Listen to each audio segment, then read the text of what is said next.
सभी को पुनः एक बार श्री गणेशाय नमः। राम राम दोस्तों।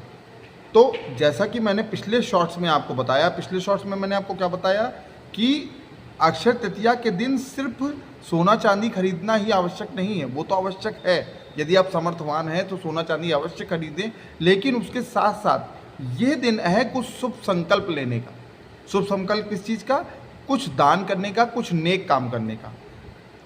अक्षय तृतीया का दिन यानी 20 अप्रैल 2026 वो दिन है जिस दिन आप संकल्प लें कुछ नेक काम करने का, कुछ दान करने का।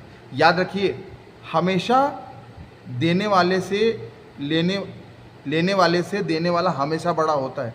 ये बात हमेशा स्मरण रखिए, ठीक है। तो आप इस दिन केवल सोना चांदी खरीदने तक ही सीमित ना रहें। आप इस दिन कुछ ऐसा संकल्प करें, कुछ नेक काम करने का, जिससे आपके जीवन में आपको बरकत मिले, लोगों की दुआएं आपको प्राप्त हो, लोगों का शुभ आशीष प्राप्त हो। किसी को अन्न व दान दे दिया, ठीक है, तो आपने एक तरह का दान किया, एक तरह का शुभ संकल्प लिया, एक तरह का नेक काम किया। अब वो जो दान आपने किया वो कभी क्षय नहीं होगा, वो कभी समाप्त नहीं होगा, क्योंकि वो दान किया गया है अक्षय तृतीया जैसी पावन पुनीत तिथि पर। तो याद रखिए, अक्षय तृतीया सिर्फ सोना चांदी खरीदने का ही दिन नहीं है, सिर्फ अबूझ मूर्त ही नहीं है, इसके और भी कई सारे पहलू हैं। तो यही मैं इस सीरीज के तहत, इस सीरीज के दौरान, इस सीरीज को लेकर के आने का उद्देश्य यही है कि अक्षय तृतीया के जो विभिन्न पहलू हैं वो आप सबके सम्मुख लाए जाएं। जैसे अक्षय शब्द का अर्थ होता है कभी नष्ट ना होने वाला या कभी समाप्त ना होने वाला, ठीक है। तो कल ये मैंने एपिसोड 3 में आपको बताई 3 चीज़ें, कौन कौन सी बताई? मिट्टी का घड़ा, मिट्टी के घड़े में जल भरकर अपनी सामर्थ्य के अनुसार किसी न किसी को दान करें। 1 मटका 2 मटका, जितनी भी आपकी सामर्थ्य हो, ठीक है।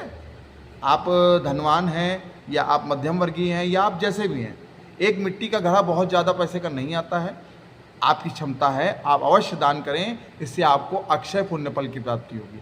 दूसरा मैंने आपको बताया नए वस्त्र, अन्न का दान, ठीक है। अन्न चाहे वो गेहूँ हो, चाहे ज्वार हो, चाहे बाजरा हो, किसी भी तरह का अन्न हो, अन्न होना चाहिए।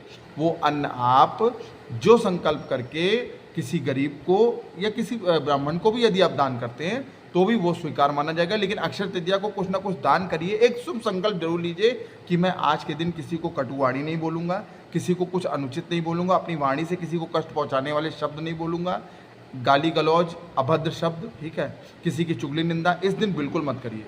याद रखिए कि जो आप पुण्य कार्य करेंगे वो तो अक्षय है ही, लेकिन यदि आप कोई गलत काम करते हैं, मैंने पिछले कई वीडियो में भी आपको ये बात के लिए सचेत किया है, चेतावनी दी है। याद रखिए, जो आप गलत काम करते हैं वो भी, उसका भी फल आपको अक्षय मिलेगा, जो कभी समाप्त ना होने वाला। तो इसलिए अगले वीडियो में मिलते हैं।